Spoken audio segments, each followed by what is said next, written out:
puede, sí, es para ahora. Ahí va, Dani.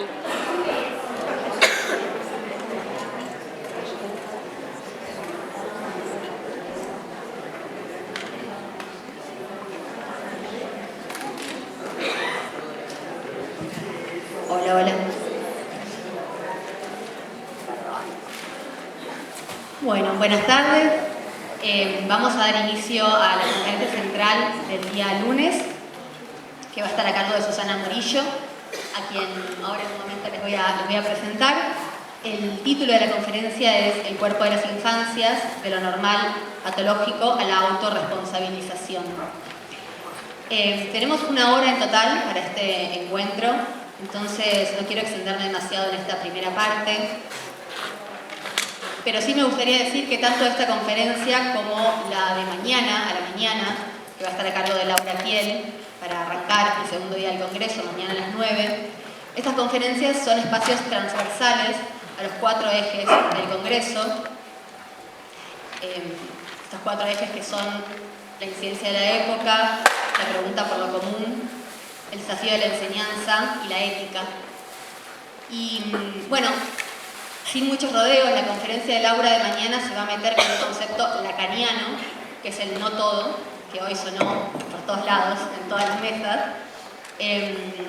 Y hoy nos vamos a meter con otra idea y con otro autor, con un concepto más bien asociado al pensamiento de Foucault, que es la idea de normalización. La normalización como una operación que produce normalidad y por supuesto también produce patología, lo patológico. Entonces, bueno, Lacan y Foucault, ¿no? Son como dos grandes autores, dos grandes pilares de la orientación del trabajo de nuestra diplomatura, de nuestro equipo en el campo de la inclusión. Son autores inmensos que nosotros hacemos un esfuerzo por manipular y por acercar y por convertir en una herramienta en el campo de la inclusión. Y me gustaría decir algo muy cortito. Una de las grandes tesis de Foucault ya en los años 60 es que nosotros vivimos en una sociedad de la norma. Sociedad de la norma, no ya en una sociedad de la ley o de la soberanía, y que la norma es un tipo de saber-poder que opera distinguiendo permanentemente entre lo normal y lo patológico. En esa sociedad que nos describe Foucault, que nos describía Foucault en los años 60 y 70, el poder saber es un entramado de relaciones que se orienta a producir normalidad. Antes que delimitar lo permitido y lo prohibido, ¿no? Produce todo el tiempo esta distinción entre lo normal y lo patológico. Pero la conferencia de Susana, ya desde el título, nos pone en un momento post-Foucaultiano de la teoría, ¿no? Del pensamiento. Porque bueno, Foucault murió en el 84, ¿no? Y acá estamos, 40 años después, la historia siguió, y estas últimas décadas fueron décadas muy accidentadas, muy aceleradas. Y Susana nos va a permitir, me parece, desde el título de su conferencia, nos habla de un pasaje de lo normal patológico a la autorresponsabilización. Quiero decir que Susana tiene un CV muy extenso, que ahora voy a resumir, pero sobre todo nosotros la invitamos, quisimos invitarla porque es una pensadora del presente, alguien que piensa en tiempo presente, alguien que piensa el ahora. Es algo muy difícil, ¿no? Porque el ahora dura un instante y desaparece. Y su manera de pensar el presente, su manera de pensar nuestra época, nuestro momento histórico, me parece nos puede servir, quizás podamos registrar, escuchándola a ella, este pasaje, esta mutación que está sucediendo ahora, bajo nuestros pies, sin que nos demos cuenta, de una forma de gobierno de las infancias, de gobierno de la subjetividad, a otra, ¿no? De una forma de gobierno que se apoyaba en esta distinción normal patológico a otra. Y digo esto porque me parece que en la escuela es muy difícil pescar esta transformación, esta lenta mutación. Es muy difícil, y por eso le invitamos a Susana. Es difícil porque el par normal patológico sigue muy instalado en la escuela, quizás por eso una escuela, una institución anacrónica de su propia época. Entonces digo, es difícil de verlo en la escuela. Vamos a ver si el encuentro de hoy nos permite ver esta mutación, ¿no? Este desplazamiento. Pero me parece, y dejo esto y antes de darle la palabra, que sí es fácil de darse cuenta de este pasaje en la intimidad, en la vida íntima de cada una. quizás lo puedan identificar inmediatamente en este pasaje de la obligación de ser normal a la obligación de ser feliz, ¿no?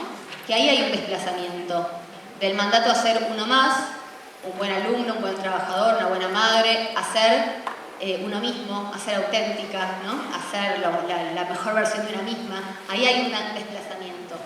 Entonces, con esto le voy a ceder la palabra a Susana, que la voy a presentar, muy resumido su currículum. Ella es doctora en Ciencias Sociales con los máximos honores en la Universidad de Buenos Aires, magíster de la Universidad de Buenos Aires en Política y Gestión de Ciencia y Tecnología, profesora de Filosofía en la UBA, licenciada en Psicología de la UBA, investigadora categoría 1 en el Instituto Gino Germani de la UBA y es docente de grado y posgrado en diferentes universidades del país. Tiene muchos libros, yo ubiqué algunos: Sujetos a la incertidumbre, del 2005, Posmodernidad y neoliberalismo, del 2012, Neoliberalismo y gobierno de la vida, del 2015, y el último que salió este año, que me lo acaba de alcanzar, que ella es compiladora de este libro, que se llama La potencia de la vida frente a la producción de muerte, el proyecto neoliberal y las resistencias. Bueno, te paso la palabra, Susana. Hola, buenas noches. Muchas gracias, Daniela, nosotros hicimos además unos intercambios bien interesantes antes del Congreso. Muchas gracias, Laura, también por ser tan amables conmigo, algo que es profundamente necesario en estos tiempos. Yo estoy acostumbrada a dar clases en un grupo así que es como muy raro estar en un escenario, ¿no? Salvo cuando era chiquita. En la escuela me llevaban a bailar. Bueno, sí, esta mutación está aconteciendo, pero la característica fundamental que tiene es que el mundo que atravesamos tiene características de ese mundo que se fue y características de un mundo que está en construcción, lo cual genera en nosotros como sujetos en la vida cotidiana a menudo una profunda confusión, ¿no? Porque hay códigos del ver y del hablar que tienen que ver con el pasado y códigos que tienen que ver con el presente, y estos se confunden, se articulan y generan confusión. Por eso quiero plantear en primer lugar que entre nosotros, desde fines del siglo XIX, la familia, la escuela y la medicina habían ocupado un papel central en la construcción de las políticas públicas basadas en disciplinas destinadas a la formación del cuerpo de las infancias, entendidas las infancias como sujetos racionales, esto es muy importante, racionales, ahora esto cambia, futuros ciudadanos, esto cambia, parte del futuro saludable cuerpo social de la nación. Esto, yo trabajé mucho en mi tesis de maestría sobre este tema, se ve clarísimo, trabajé en los archivos de la Facultad de Medicina de la UBA. En esa clave, en la sociedad industrial, los objetos de la mirada médica y de la mirada educativa fueron los fenómenos sociales. La medicina moderna nace como una medicina social, construidos esos ideales en base a una ética de carácter universal, esto es una característica importante, que esbozaba el modelo de un sujeto normal acorde a la media esperable para cada población. No obstante, a partir de los años 1960, el capitalismo industrial entró en crisis, en una crisis que por cuestiones de tiempo no puedo describir, pero precisamente entonces esta crisis fue producida en buena medida porque los cuerpos colectivos de estudiantes, trabajadoras y trabajadores formados en esas disciplinas y en una ética igualitaria se enfrentaron a diversos modos de opresión colonial, de raza, de género y de clase. Frente a esas luchas, el proyecto neoliberal desbloqueó sus tácticas que ya estaban siendo construidas desde la Primera Guerra Mundial.